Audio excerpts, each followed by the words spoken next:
Today on Money Life, Let's play the Who Would You Believe game. you'll hear from Joe Quinlan, the head of market strategy for Merrill and Bank of America Private Bank. When you have a recession, they're man-made, right? I mean, they're not natural. That's because of policy mistake. So if you're looking for a recession, it would be the Fed have to raise rates or maybe cutting too much early on. Maybe the fiscal side of the equation gets a little dicier. There's something globally that happens. I mean, recessions are man-made. He is not predicting a recession this year or in 2026. He thinks the market can rally to hit the targets that he and his team had entering 2025. But we'll also talk with Emily Fanous, who led the survey team doing research for Howdy.com, which showed that more than half of Americans think a recession is coming within a year. Who would you believe? Who would you believe? Who? You could believe both sides, though you'll understand the differences, and you'll also believe what you hear in the market call from Bernie Horn, manager of Polaris Global Value, as he's talking about international value stocks.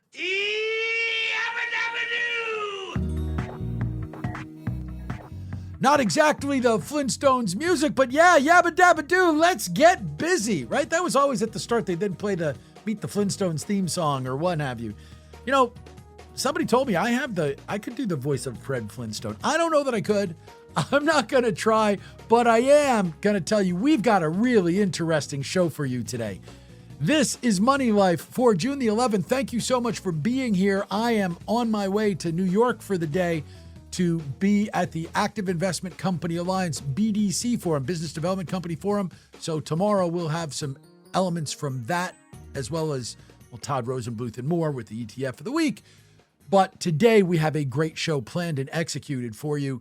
Starts with Joe Quinlan, really good, wide-ranging interview, but it's a very optimistic interview in that he does not think we're going to get a recession. More importantly, they had aggressive targets at Merrill and Bank of America Private Bank entering the year, and he thinks those targets are still in play as we look at the second half of the year. That's why that comment about maybe things will turn out differently, like kind of got gobsmacked by the start of the year, but thinks it'll all turn out. Then you get the consumers, Emily Fanous, talking about what they are thinking, and they are much less sanguine about the market, and they definitely think recession is coming. And they say they're changing habits, but that's a big deal, whether they are or not. We'll talk with Emily about that too. And then Bernie Horn, former Morningstar Manager of the Year, great long-term fund manager, returns to the market call today. Always great to catch up with him. So that's our lineup. I'm Chuck Jaffe, financial columnist, your host here on Money Life. Write me, chuck@moneylifeshow.com. Please tell your friends about us. It was funny. We were looking at something the other day where there was a list out of the podcasts you should listen to. And they talked all about how you can't find a podcast to kind of be with you every day to take advantage of when you're walking the dog or doing your workout. And we're like, hello? Did you look and you decided we weren't worthy? And like, no, didn't know about you. So please tell your friends about us. Do what you can to make us better. Like what you see. If you see our stuff on LinkedIn, if you see us on Facebook, all that other good stuff, we really appreciate whatever support you can give us. We do it on Instagram as well and all those other places. Follow us at Money Life Show on X, at Chuck Jaffe for me personally. We would love to have you involved and more involved in our platforms and helping us get the word out because we think we've got great stuff here.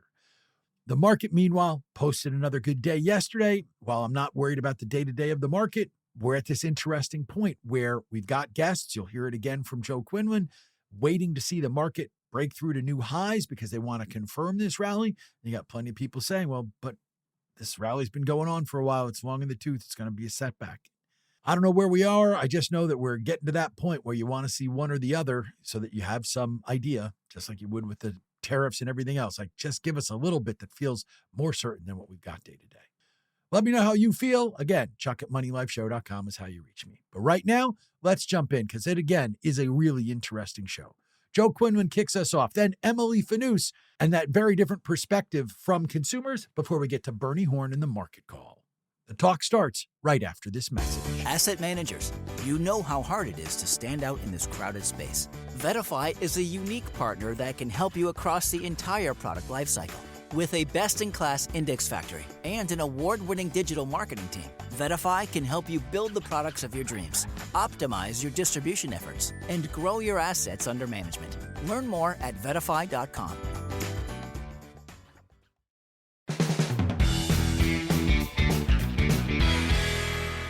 Welcome to the big interview on the June 11th edition of Money Life. Returning to the show today, Joe Quinlan. He is head of CIO market strategy for Merrill and for Private Bank of America.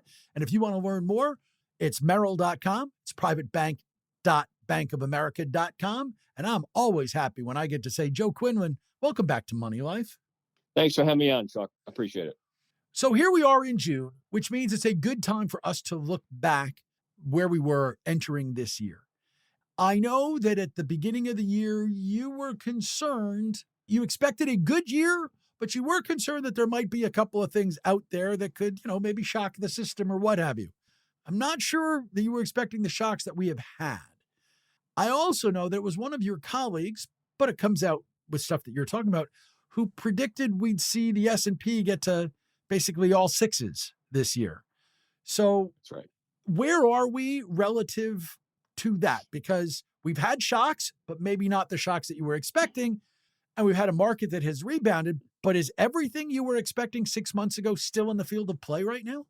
It is still on the field of play right now, Chuck. But boy, did we get wrong-footed coming into January 2025. As you know, the markets were set up for, we've got a pro-business administration. We're going to do the deals, the IPOs. We're just going to kind of come out like a rocket. Well, we stumbled out of the gates because of the tariffs and what happened thereafter in terms of reciprocal, the China response, EU. So it was really sloppy by the time we got to Liberation Day on April 2nd. The good news, Chuck, is that we're starting to get to the other side of some of the tariff issues. We're going to get the budget passed, probably not by July 4th. And then we're going to get on to the deregulation part of it. So it's been a lot of chop and churn. Wasn't smooth, but we're still optimistic about, seeing a 6 handle on the S&P 500 for sure. That being the case, we have a solid end to the year ahead of us if that's what happens. So what would be your concerns? What can stand in the way of that? Is it simply that making the turn takes longer than we expect? Yes, we saw that bear market in the S&P 500, intraday down 20%. So where do we need to go from here? We've got to get some of this uncertainty around tariffs off the table. And right now, Chuck, the blended tariff rate's around 15%. I mean, that's a big increase from under 3% when we started the year. But companies we talk to, they feel they can handle it. They can eat some of the costs. They can improve productivity, pass a little bit on to the consumers. They just want to get to that point. So what we need near term, we need to get the deals done with China and the United States, find an off-ramp. We've got to do a deal with the European Union, big market for U.S. goods and services, and Japan. We got to get some of the trade angst behind us. Then we've got to get the tax bill passed. What does that mean for the budget deficit? We think the Fed is on hold. The Fed is on hold for this year. They're standing pat, and that's kind of been a good call in the last 6 months. And as Chuck is, it comes down to earnings. I mean, we're in July, we'll get a read for Q2 and the guidance. I think the guidance could be better, more constructive in Q3, Q4. And that sets us up for a continuing grind higher as we go into 2026. Let's talk about earnings and the Fed, which you just put into that last answer.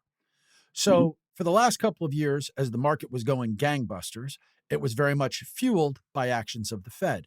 And this year, people were hoping that the Fed might fuel it, but nobody was getting too crazy on rate cuts. And now they're, as you have gotten to, where they're expecting few or none, which has meant that all of this year was really going to be driven by how solid earnings were.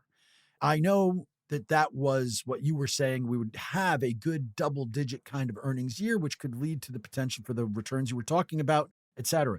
Does that still hold, given that we've got the tariff situation, et cetera? Are we still expecting potential for double-digit earnings growth, or are we going to wind up seeing earnings growth come down and, okay, fine, the market will still be positive. It'll just be a little bit more muted?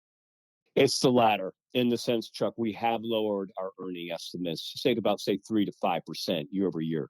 And the markets have already priced that in. So that a lot of enthusiasm coming into the year has been pulled back, worn off, eroded, call it whatever you want. Earnings will still be positive, but maybe we're kind of deferring and delaying more upside for earnings into 2026. And by the way, the economy is slowing down. The Fed, we do believe, will start to cut rates in 2026. So if you got an economy that's still moving, say around 2%, you got the Fed cutting rates, earnings growth picking up because of the choppy 2025. We've got a good backdrop heading into next year. And as you know, the markets are forward looking. They're discounting next 12 months, 6-12 months. So we see continued upside, and we're keeping our investors in the market for sure. And we're buying the dips. Where are you buying the dips? Because not every industry is created equal. Certainly not every cap size has been created equal. Is what you see happening going to be tightly focused as the last rallies were, or are we finally seeing some breadth? Better breadth, Chuck, but honestly, when you have these big mega tech names pull back, we were buyers. These companies, we know who they are, the big mega tech names, just changing the whole competitive landscape in and around artificial intelligence. We still believe in that story. Right now, we're overweight financials, consumer discretionary, warming up to the energy sector as well. So we see some opportunities beyond, say, the Magnificent Seven, beyond just your traditional large cap names. It hasn't worked out just perfectly, but we're still buyers of small cap stocks as well. So, and Chuck, the biggest thing this year, we've now looking more overseas as well, whether it's capital goods companies out of Europe, robotics out of Japan, China tech, Mexico as a kind of a offshoring story. We're starting to put more money to work overseas. Where are you putting it overseas? How strong is the story in developed versus emerging markets? And in emerging markets, are you waiting for China and a trade deal to be investing there? Or are you investing there saying, I want to be there when a trade deal happens because I expect a pickup? I mean, when the trade deal happens, and we're looking at China tech, I mean, China is significant. I mean, they're considered an emerging market, China. But actually, when you look at some of their tech companies, they're actually superpowers in their different spaces. So we're putting some money to work there, looking for that.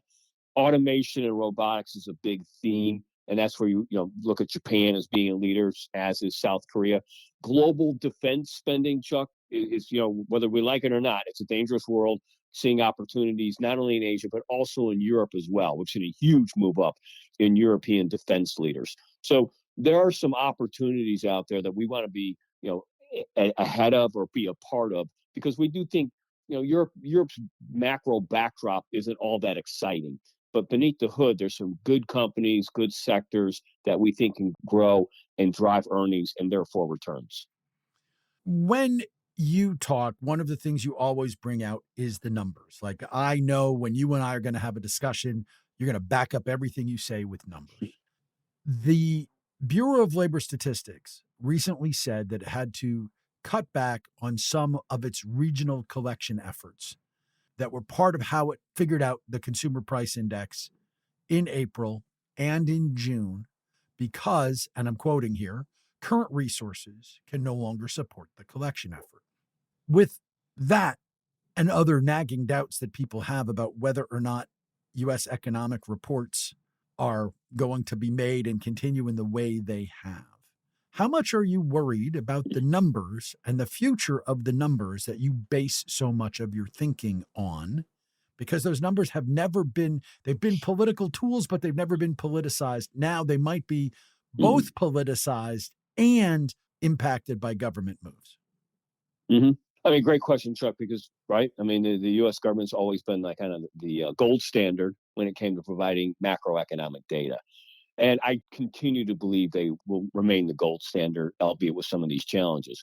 So what we've done, Chuck, I mean, I'm spending a lot more time. This is Bank of America. We bank massive companies around the world. We bank mid cap companies, small cap companies. We've got a Bank of America Institute that's always polling consumers. So we're going the next step, and we have before in terms of like, okay, let's talk to some of these small businesses.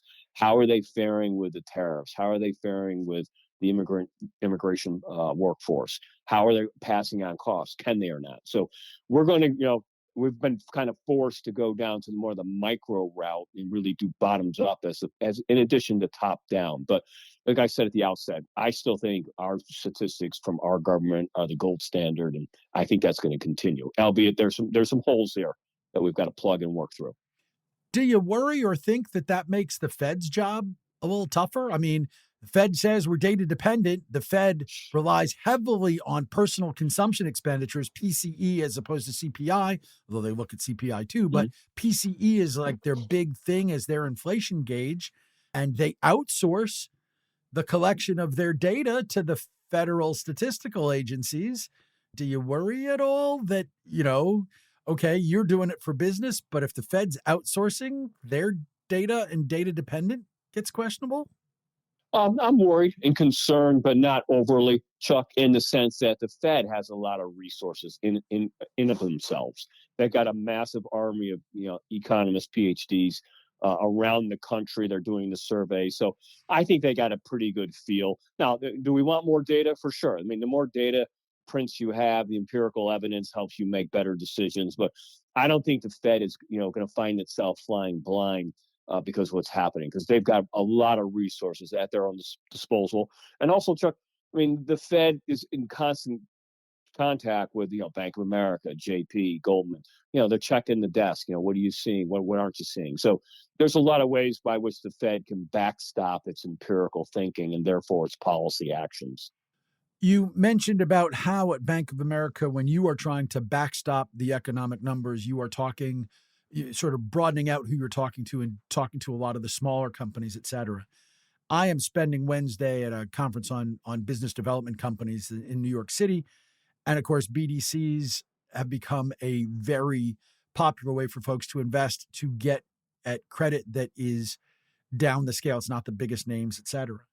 I am curious if, when you look at that market, you are expecting there to be more trouble because we haven't seen some significant wave of defaults, even though we've had higher interest rates for longer. Like, is there trouble coming that we've somehow managed to avoid in that space? Because it's become very popular, but typically that's a sign that maybe there's problems coming later.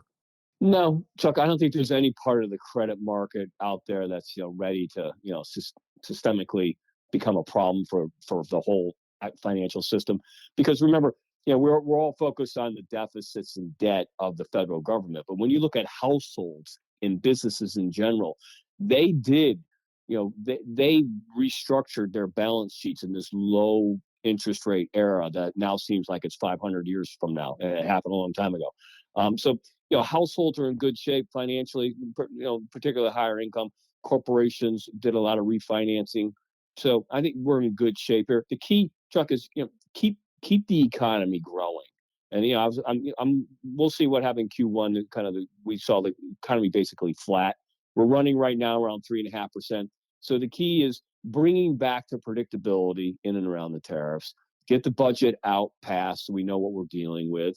The Fed then has better idea how to manage its dual mandate, and I think get the consumer back on course, and we'll be fine. But that's a lot of ifs I just threw out there. So it's not a perfect world, but I don't think there's any. The financial system here in the United States is well greased. There's a lot of liquidity. Companies can get at it, and I don't see any excessiveness. You mentioned the consumer in that answer. We have seen some signs. I mean, consumers are saying they're very concerned. The soft data is terrible. Let's talk about emotion and sentiment and whatever. Everybody's saying they feel miserable. The hard data suggests, yeah, I feel miserable, so I'm drowning my sorrows by spending money. So it hasn't been a terrible thing, but do you worry at all? What happens if the consumer kind of gets exhausted by all of this uncertainty? Yeah, for sure, Chuck. And I'm even concerned that we've already seen the bifurcation. Higher income households are hanging in there. They had a negative wealth shock post April 2nd, but that was quickly taken off the table when the S&P rebounded. Amongst college educated workers with 4-year degrees or more, the unemployment rate's 2.6%.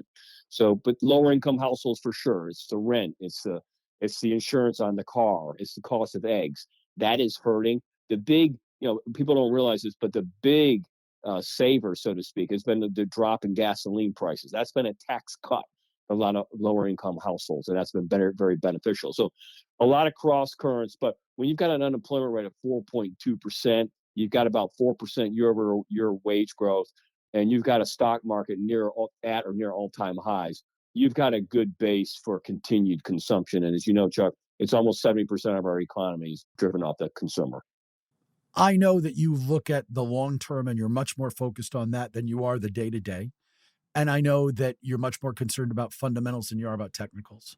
But I'm curious because I've talked to a couple of technical analysts who say they really want to see the market get back to record highs and show that it can hold it a little bit before they will be convinced that this rally is real. Is that what you want to see? Do you think we need to get to record highs, or we're going to kind of prove the point that this rally is not real?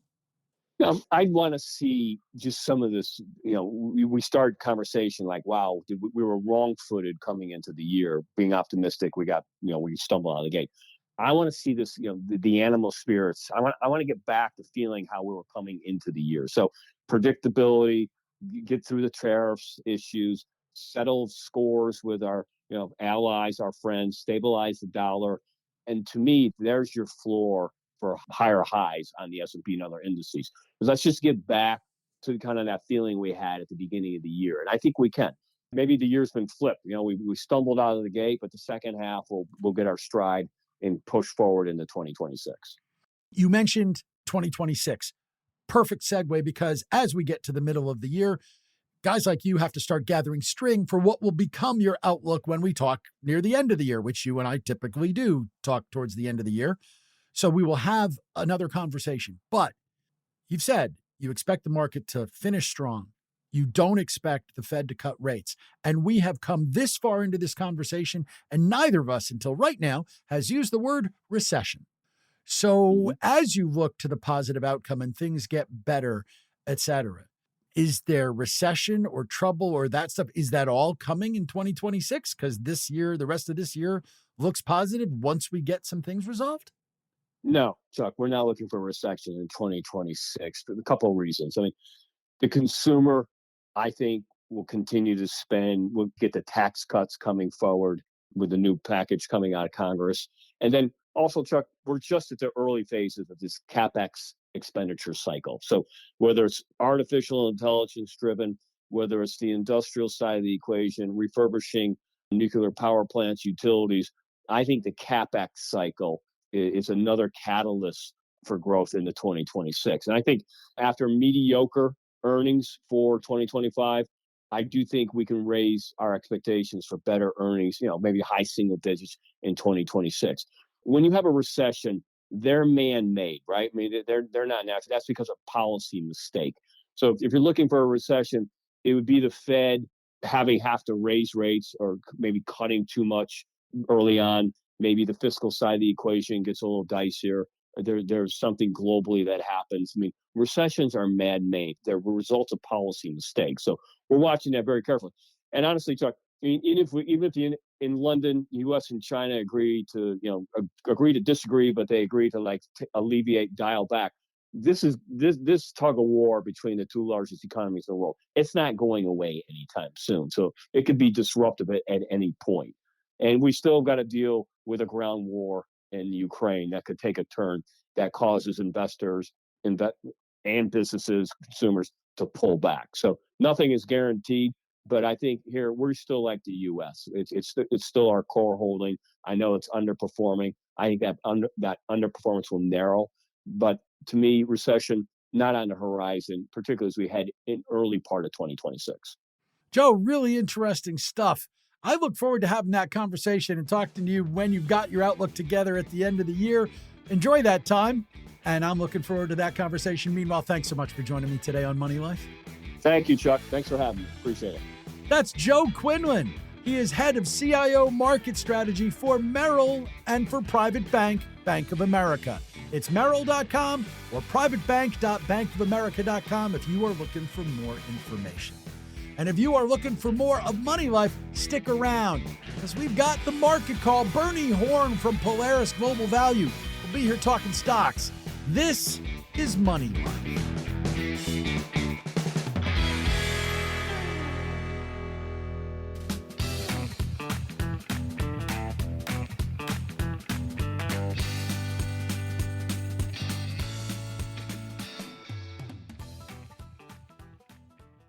Now Money Life looks at what the survey said.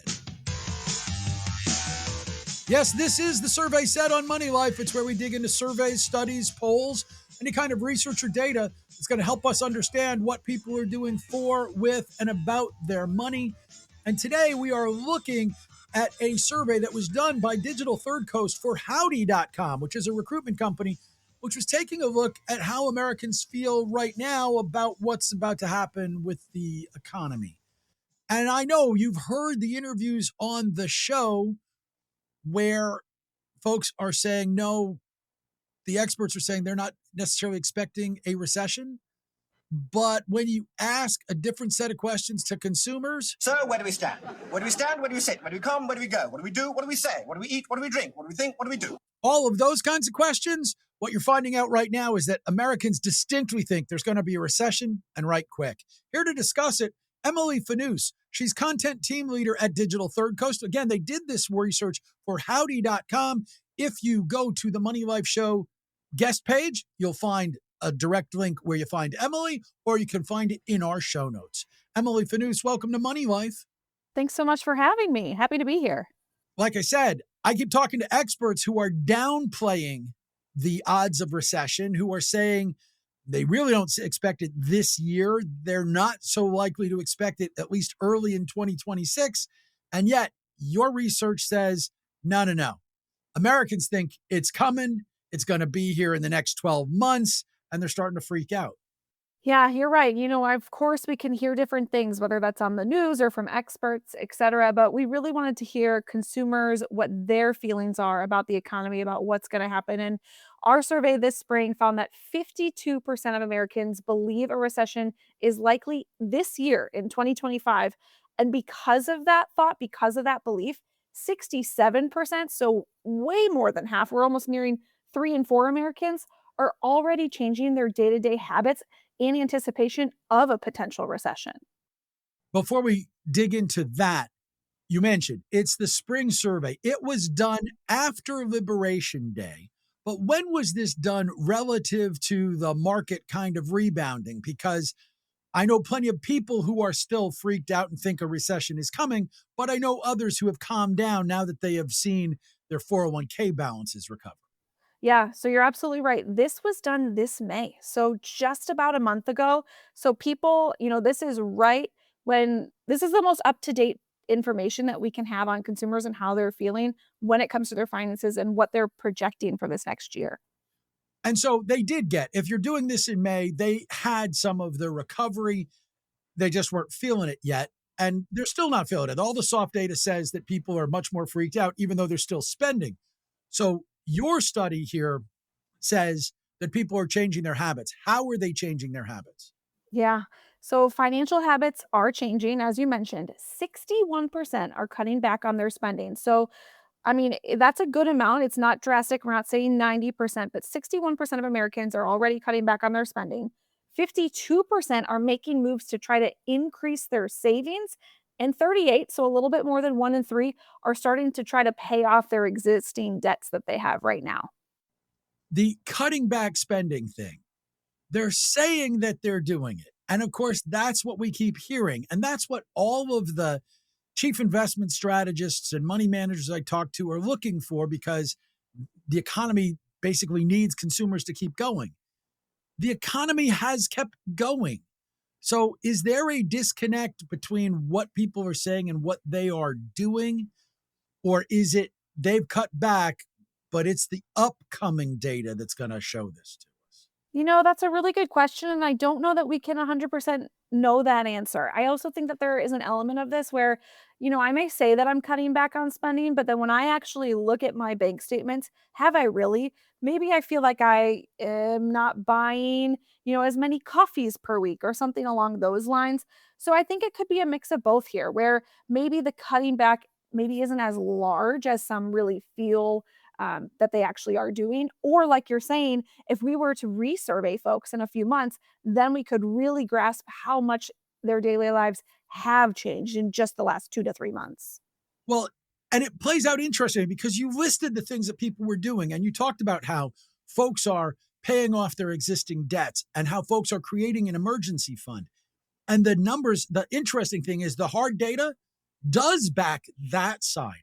We have seen debt numbers start to shrink down a little bit, credit card debt numbers, et cetera. We have seen some indication that folks are maybe increasing savings a little bit, doing a little bit on the emergency fund side of things.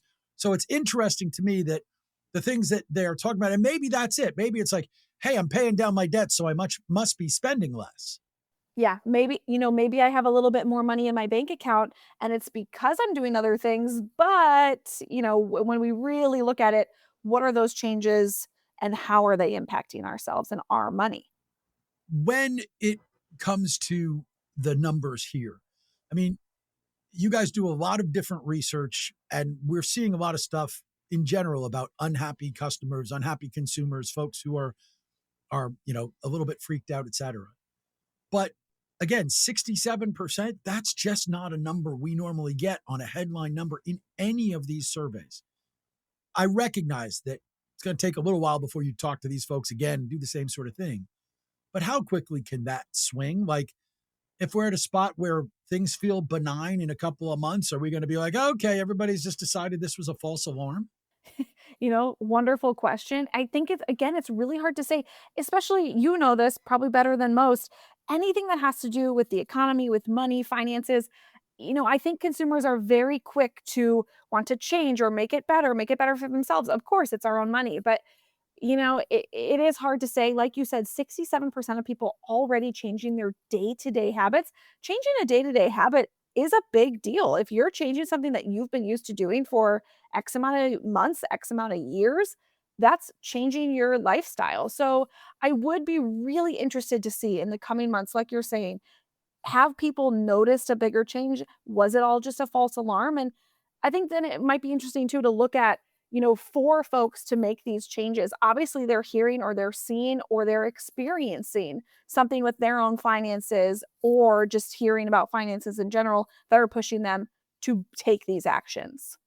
And it's interesting because most of the actions you described are things that people would do to either protect their finances or to, correct their mistakes. Oh, I didn't save enough. Let me improve it, et cetera. But some of your research looked at how folks are getting more conservative in all of this. In other words, they're saying, I want to move away from bonds and stocks. Normally it would be stocks towards bonds, bonds towards cash or stable value, but it seems to be going towards stable value, right? Yeah, so we asked folks what kind of changes are they making to recession proof their finances? And 37% said that they believe that they're making positive changes to recession proof their finances. And these top moves, like you mentioned, the first one, 47% transferring stocks to things like bonds. The other thing is that people are looking at paying off their high interest debt. And 1 in 4 of those who are making changes because of a potential recession, 26% report that they're looking at buying a home.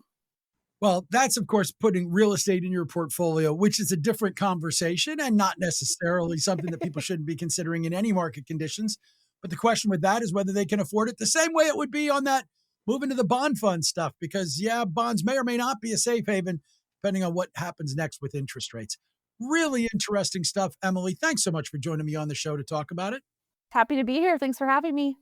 That's Emily Fanous. She is content team leader for Digital Third Coast, which does research and did this research for Howdy.com, which is a recruitment company. You can go to Howdy.com and find it, or you can find the direct link in our show notes and on our guest page. And you could have recession worries. You could have a lot of other things that bug you, but you know what you shouldn't be worried about? Whether there's more financial talk here on Money Life, because we've got plenty more to go, and we'll be back with it in just a moment. Stick around. To navigate today's complex market, investors need accessible, quality research. Vetify offers free webcasts from portfolio experts and industry leaders. Earn CE credits and take your portfolio to the next level. Go to etftrends.com/webcasts and learn more. Bernie Horn, manager of the Polaris Global Value Fund, is here.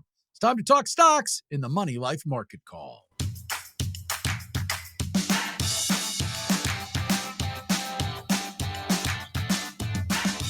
Welcome to the Market Call, the part of the show where we talk with experienced money managers about how they do their job, what they look for that determines their buys and sells, what they see happening broadly on the market, and how they're putting it all together. And returning to the market call today, somebody who I know is one of your favorites because I hear from you every time he's on the show. His name is Bernie Horn. He is the manager of Polaris Global Value. It is PGVFX. If you're looking for the ticker symbol, if you're looking for information on the fund, PolarisFunds.com. If you're looking for information on the firm, it's PolarisCapital.com. Bernie Horn, it's great to have you back on Money Life. It's always a pleasure to be back, Chuck. Wonderful to see you.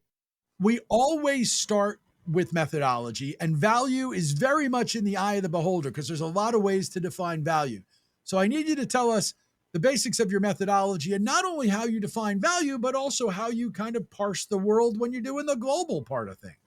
Yeah, so as you correctly point out, there are many different ways of defining value.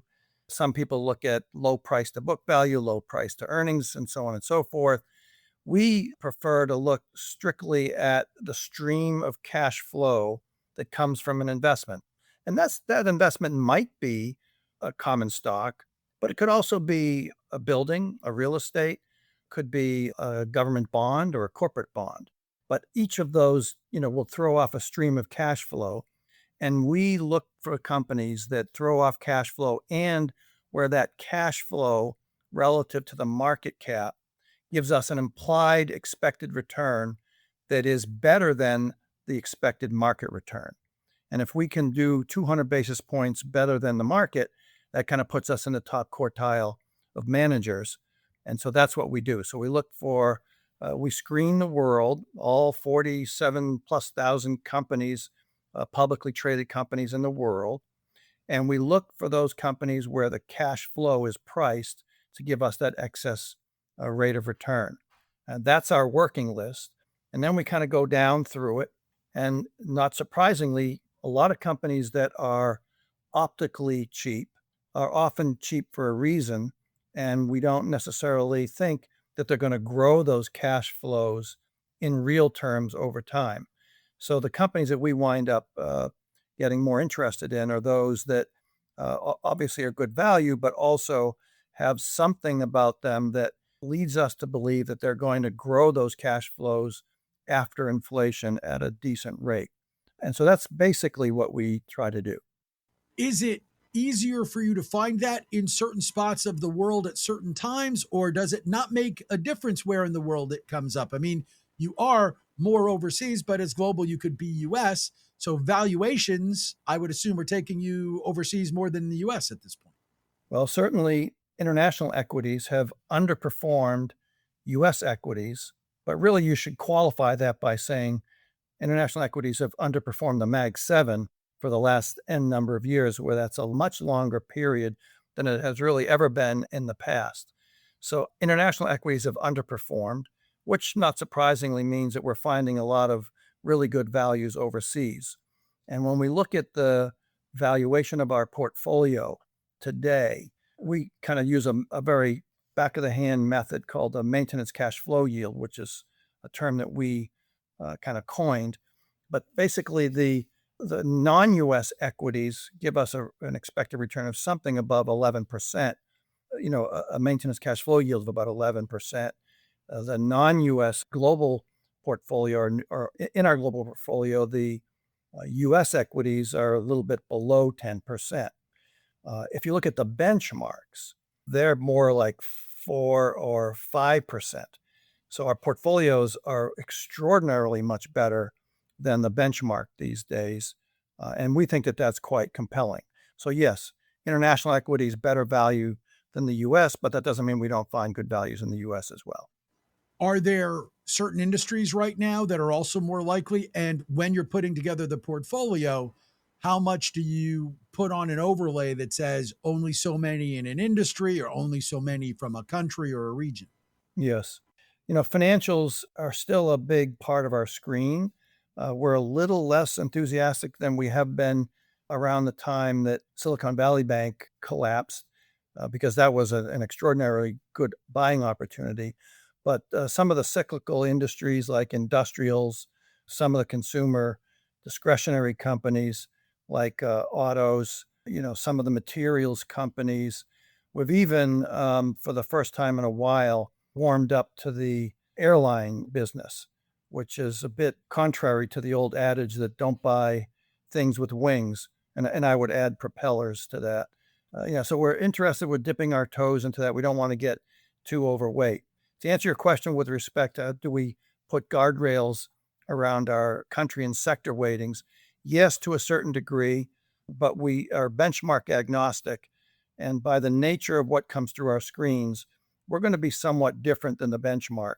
We try to keep small caps no more than 25% of the portfolio, and emerging markets, we try to keep that down, only because those sectors tend to have much higher volatility.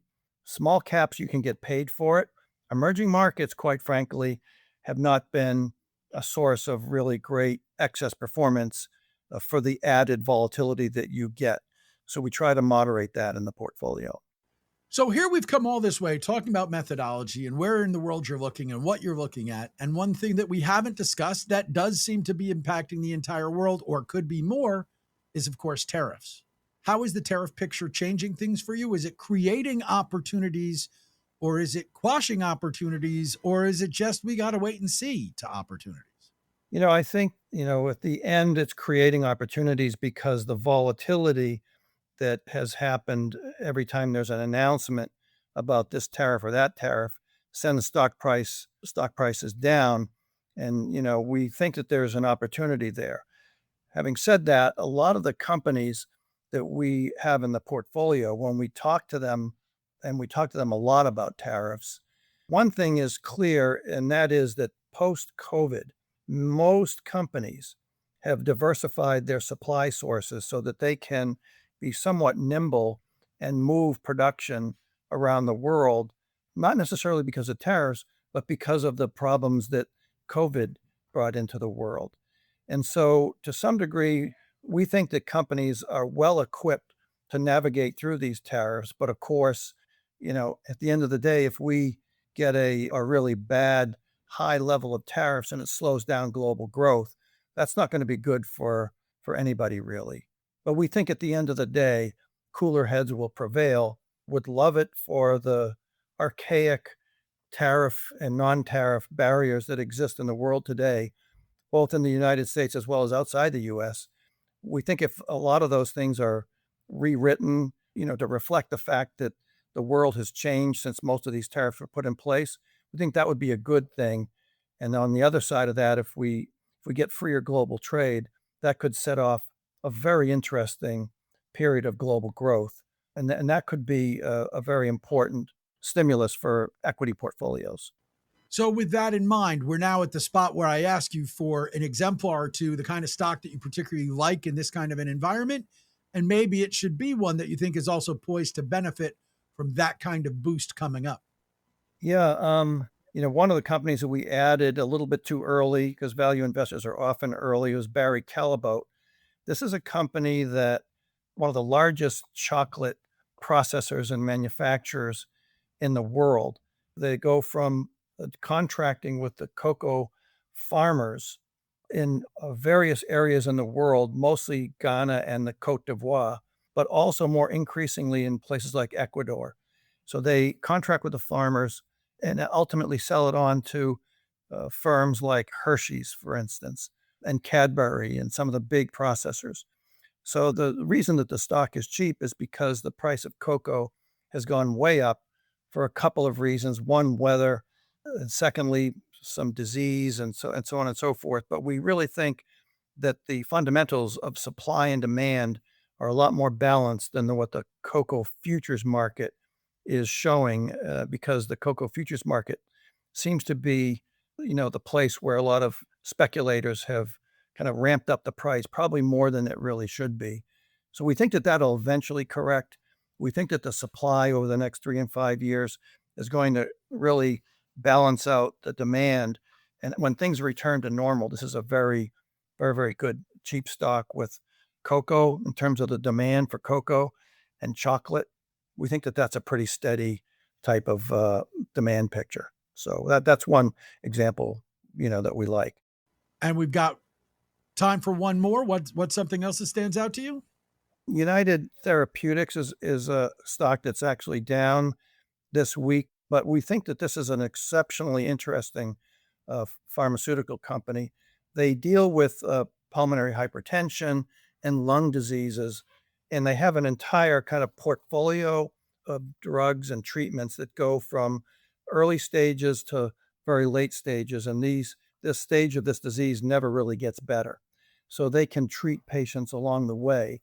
But the kind of optionality in this stock includes several shots on goal where they're actually printing lungs, like in a 3D printing manner. They're growing organs, xeno organs in pigs that can be immediately transplanted into humans. There have been some recent cases where that's happened. So we think that, A, it's a very undervalued stock to begin with. The optionality that you get in the future for some of these, really science fiction type of new organs will be quite interesting. So, we think the stock's a good double from here. That's United Therapeutics, which is UTHR, at least if you're buying here. And I just have to ask, do you normally buy stocks with your boots on the ground, or are you buying ADRs when they're available? Typically, we buy the local shares. The reason is that they tend to be far more liquid than the ADRs. That there are exceptions to that, but the local shares give us lower transaction costs and better liquidity. Well, now we're going to get your quick and dirty take on some stocks that my audience is particularly interested in. Quick and dirty. Now, y'all look money hungry, and that's good. Well, we're happy if you're money hungry, but don't go too crazy. Because Bernie Horn, my guest, well, he is going to talk about some stocks, but make sure they fit into your portfolio. You do your due diligence. We always give you that reminder. But remember, too, that we've gotten to the lightning round with Bernie Horn. He's manager of Polaris Global Value. It's PGVFX. You've just heard how he looks at stocks. He's going to look at a couple of your picks in our lightning round. If you want to send us your picks for a future interview, Chuck at moneylifeshow.com is how you do it. Give us your name, your hometown, and the ticker symbols you're interested in. And again, remember, if you want more information on Polaris Global Value, it's polarisfunds.com, and for the firm, polariscapital.com. We start today with a request we got from Al in Orchard Park, New York. He wants to know about Dole. That trades under ticker symbol Dole. Dole is a kind of a really good, steady Eddie defensive company. Clearly, the volatility of the earnings does have something to do with weather and to a lesser degree consumer demand. But it's a very good value. They've done a good job over the years managing this, somewhat difficult produce business, but it's a great company, really good value. We would buy this stock. If you buy right there, and then you sell there, you see what I'm saying? Yeah. So buying here is an okay point on Dole PLC, ticker symbol DOLE. Dave in Jacksonville, Florida wants to know about ARM Holdings. That ADR trades under ticker ARM. Yeah, ARM is it's obviously an interesting company. They do make a lot of chips. It's owned by SoftBank, majority. SoftBank paid a ton of money for this. They do have some chips that are likely to be maybe competitive with NVIDIA. But at the end of the day, we think it's a great idea, but a fair amount of, cash flow, but way overpriced in our opinion. So interesting to watch, but would to be sitting on the sidelines or selling this one. It's topped out. I say we sell now. That's a sell on ARM Holdings, ticker symbol ARM. Let's move from ARM to ARW because Richard in Chula Vista, California wants to know about Arrow Electronics. That is ARW. Yeah, Arrow is it's one of those companies that serves to wholesale and add a lot of value to the production of all kinds of electronics goods. We actually own this stock. It's a cyclical business. They've done a remarkably good job of creating a bit more stability to the earning streams than it has been in the past. The big question is, where are we in the kind of semiconductor cycle? And it's been a bit weak for a couple of years. We think that that's kind of bottoming out. In our last discussions with the company, we think that things are kind of hitting bottom and moving back up. Now, they haven't had much of a downturn, But we think that to the degree that the market needs more chips in the world and more electronic goods, that they're very, very well positioned because they're so well diversified. Many of their peers tend to focus on kind of a narrow vertical, let's say like cell phones or so forth, but they are spread across a number of different industries, which we like that stability of the cash flow. So we would buy this. It's hit rock bottom. Come on, let's buy. Well, maybe not quite rock bottom, but it's gotten at least to where it's a good value purchase. That's why Arrow Electronics, ARW, is a buy. Now we're going to move from Richard in Chula Vista in California to Ray in Buena Vista in Florida. He wants to know about Renesas Electronics Corp. It's RNECF. Yeah, this is this is a Japanese company. It's funny that we talk about Renesas right after Arrow because they are similar businesses. Renesas is particularly interesting because they have a variety of products, but microcontrollers are an interesting business for them. They do have a bit of a kind of lock on the Japanese market, so they're very strong in a few areas. However, they have made some kind of governance choices which we're not entirely comfortable with, but we think that the valuation is so far below almost anything else in the space that we're willing to accept a little bit more risk. But I would be very, very cautious. We would buy it, but would be very cautious and keep it on a short string to the degree that they make any additional acquisitions that might not be good for shareholders. So a cautious buy on this one. Well, I've always been a risk taker. Yes, but you can be a risk taker and still be thinking, buyer beware, dude. Because that was a cautious buy on Renesas Electronics, RNECF. And last, for Scott in Marblehead, Massachusetts, and Chuck in Lake Zurich, Illinois, it's AerCap Holdings, ticker AER. Yeah, this is an airline. They buy airplanes and lease them to airlines to operate them, obviously. We do like the airline business right now for a few reasons. One, Boeing and Airbus simply can't produce enough planes to meet demand, and that's compounded by some engine problems. So Pratt & Whitney has done a great job of producing these brand new, shiny, efficient engines. The problem is that instead of lasting 18,000 hours like prior models, and even their design for 9,000 hours, they're not even lasting that long. In some cases, they're only lasting 1,000 to 2,000 hours before they have to be refurbished. Just the similar problems in the General Electric and the Rolls-Royce engines. So what's happened is that many of the fleets will see 25% of their planes are grounded just to refurbish these engines that require service way more than they ever used to. What this means is that anybody who owns planes can get a much higher price to lease those out, and AerCap is kind of in that nice sweet spot. For the next 3 to 5 years, we think that this is a really sweet business to be in, and so we'd buy AerCap. We also bought a couple of airlines in the portfolio, which is on the same theme. So it's a soft landing for airlines in general, but specifically also for AerCap Holdings, ticker symbol AER. Speaking of soft landings, well, we have hit the ground running, but now we've run out of runway and we have to say our goodbyes to Bernie Horn. But Bernie, always great to chat with you. Thanks for taking the time. We'll talk to you again down the line. Thanks, Chuck. Bernie Horn is the longtime manager of the Polaris Global Value Fund. PGVFX, your ticker symbol, PolarisFunds.com for the fund, PolarisCapital.com for the firm. Stick around. We'll wrap up this show. We'll tell you where I'm going to be tomorrow and more as Money Life rolls on. Everything an advisor needs in one newsletter. Go to advisorperspectives.com and see why 100,000 advisors are subscribed to our newsletter.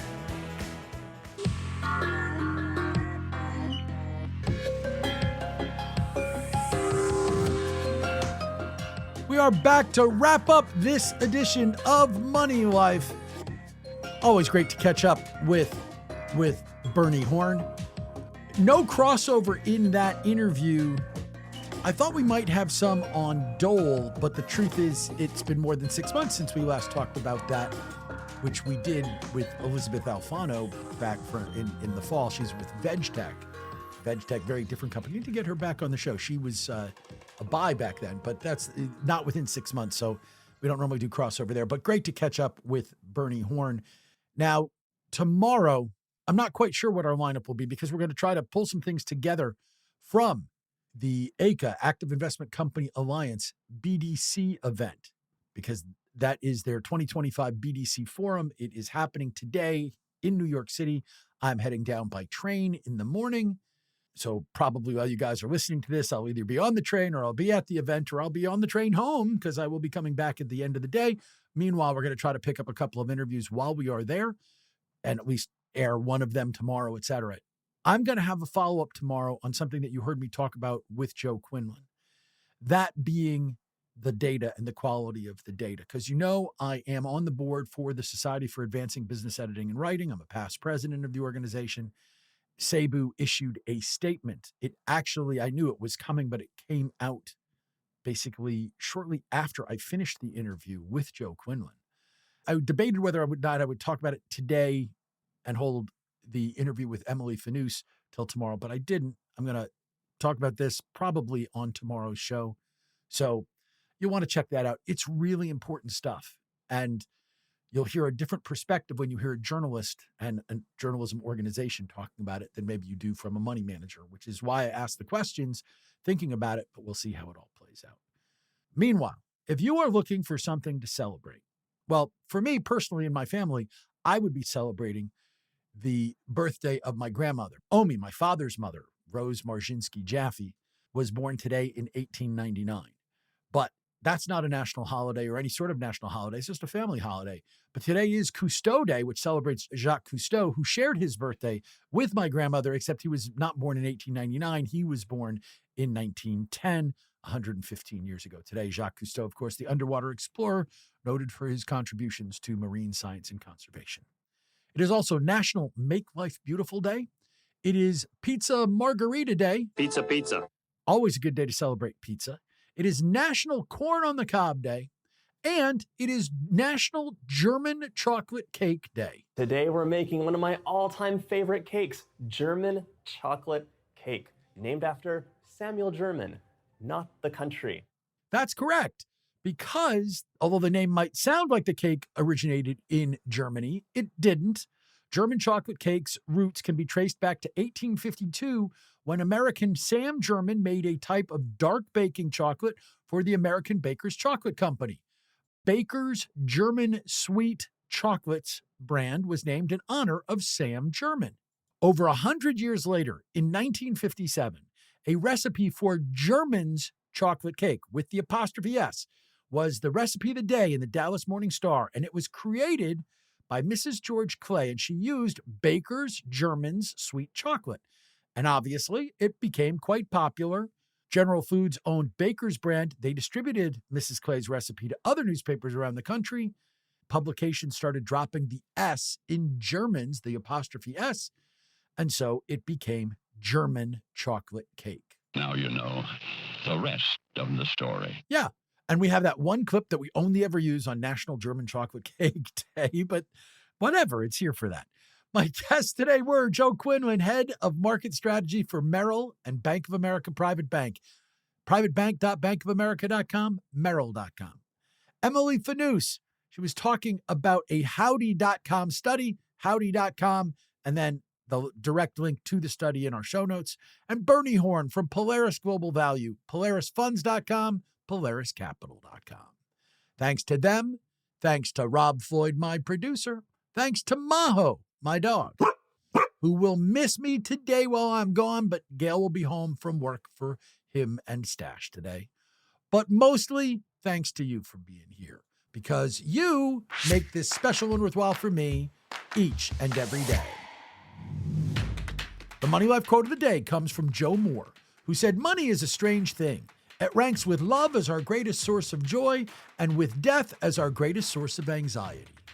Yeah, money is a strange thing. You have to keep it in your perspective. You have to stay between those extremes of joy and anxiety. So remember, until we do this again the next time, the best thing you could do for your money is not worry too much about it.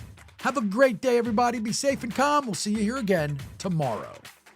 The people who appear on Money Life are here for your and their own entertainment. Don't take advice from us or any other podcast without doing more research and/or consulting your financial advisor. We believe our guests provide reliable information, but we can't and don't guarantee the accuracy or completeness of their statements. Opinions expressed on Money Life are those of the host and guests only and reflect their personal thinking. They're not representative policy or strategy of any employers or sponsors. This show is produced by Money Life Radio, which retains all rights to the content. If you want to use any part of this show for your own purposes, be they good or evil, you must get our written permission first. And remember, with great financial information comes great responsibility. Please act responsibly. Road trip! Road